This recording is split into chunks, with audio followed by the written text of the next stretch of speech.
Hi, it's time for battle report number 50.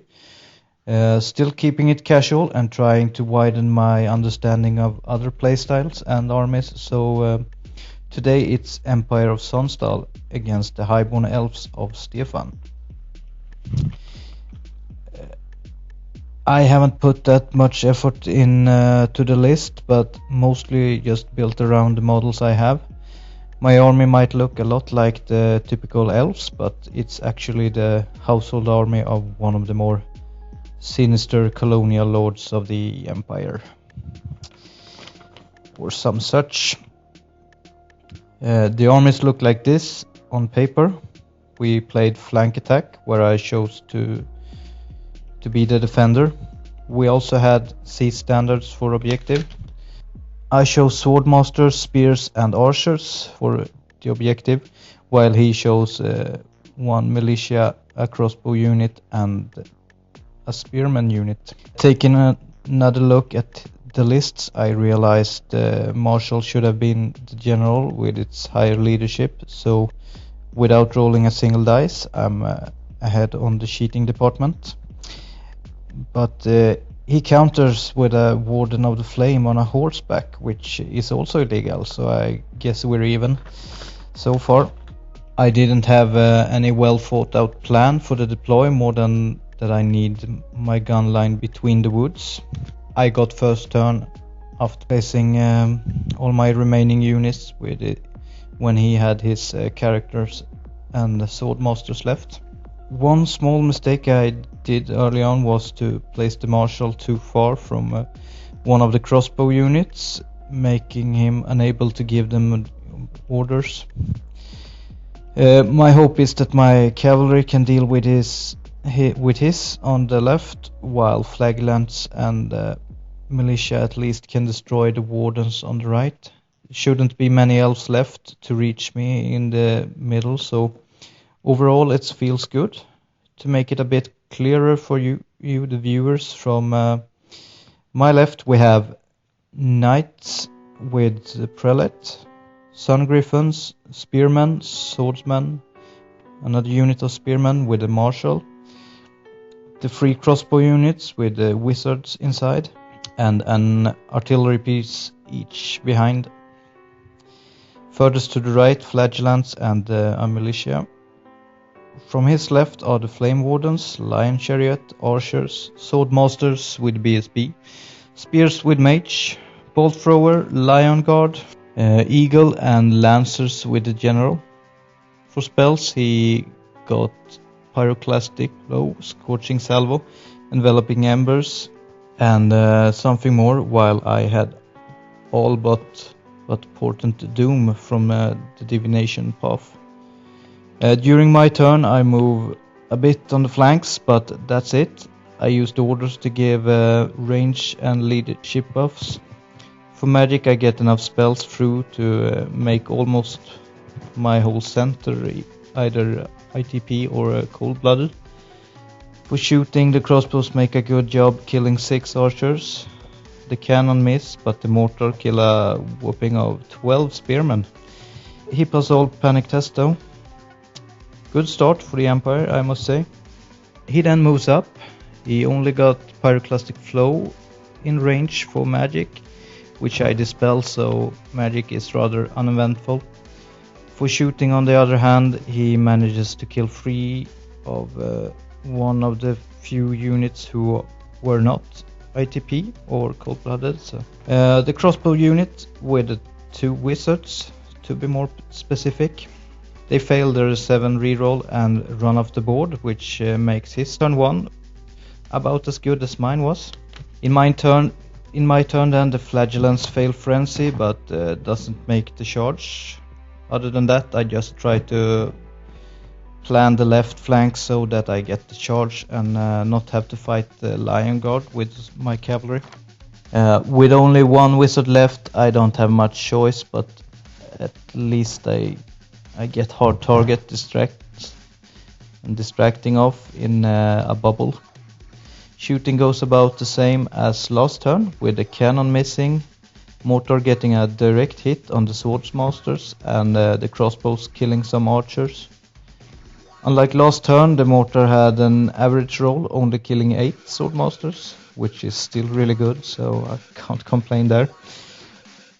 Over to him then, he advanced with all combat units, giving me some beneficial opportunities in my turn, I should say. I think he just got pyroclastic flow off on the closest spearman for magic, and shooting did about nothing. With his eagle on the hill, I see a nice overrun opportunity for my Sun Griffons, so I take it. In hindsight, it's actually rather stupid, since a flee reaction gives his Lion Guard my flank. He doesn't realize this and holds instead, so I got away this time. I make it in, and on the other flank the Flagellants make a charge into his Flame Wardens.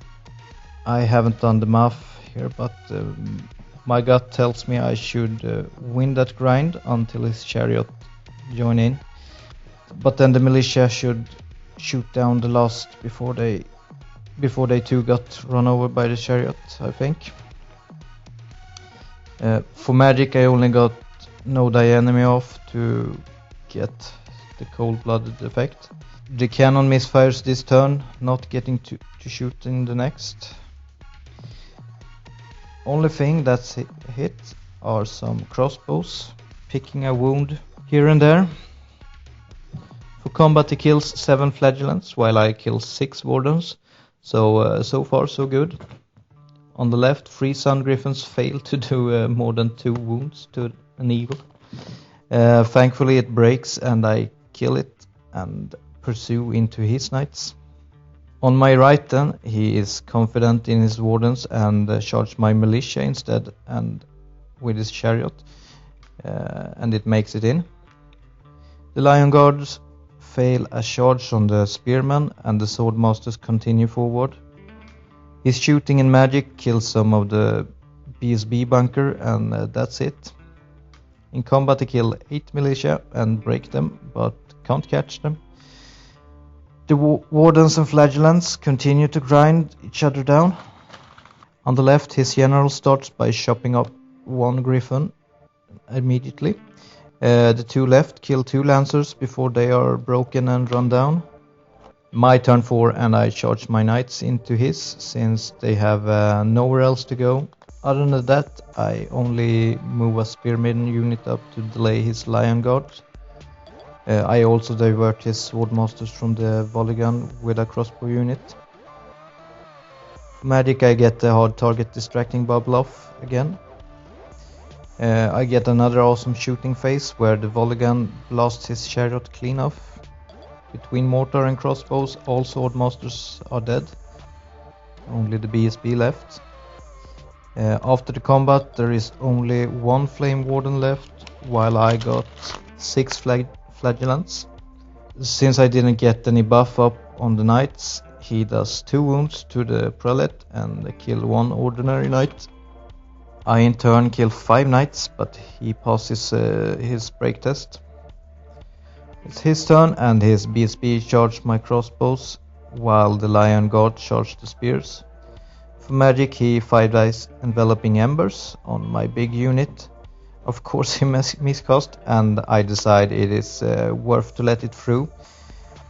It kills about 18 swordsmen, and regarding his mage, he blows up all the spears and then get sucked through the veil.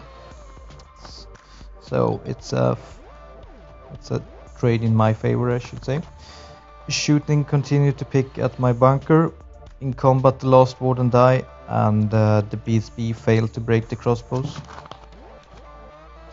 On the left he killed prelate and 1 more, as the knights only kill 1, but at least they stick on steadfast. That does not go for the spearmen, who run without killing a single Lion Guard. In my turn I rally the spears, reform the spearmen to face his flank. The BSB must have jumped to the crossbows last turn, while the remains of his bunker must have been shot down, but I forgot to tell you. For magic I get hard target distracting bubble off once again. Shooting only kills some archers, while both mortar and cannon misfire. In combat, the crossbows stick for another turn. It's his turn 5, and the Lion Guard break and pursue the spearmen once again, and this time follow them off the board. His BSB finally break the crossbows and run them down. It's my last turn, and I don't do much in the movement. Magic, I get no die enemy off on my last remaining block. My crossbows and BSB kill the last archers, the mortar kill a knight, and the volley gun does its job, shredding his BSB up. He's last and he fail a charge on my cannon, and that's it. With a scenario and a minor points advantage, the Empire gets the victory. Obviously I must change the characters to make the list a bit more legal if I choose to play it again. Other than that, it was a fun list, but with less luck with the war machines it would have been a real struggle. This army also need a solid leadership bubble to work to, which I didn't provide, so my play left much to wish for. Even though I think it a good thing to try out other armies and other playstyles, I'm a bit worried that the amount of casual games I've played lately will might have a negative effect on my play, since I've played really badly lately and it might be hard to break the habit when it's tournament time. So Empire of Sonsdal is check, which makes it Highborn Elves or Demons for next game. So see you then.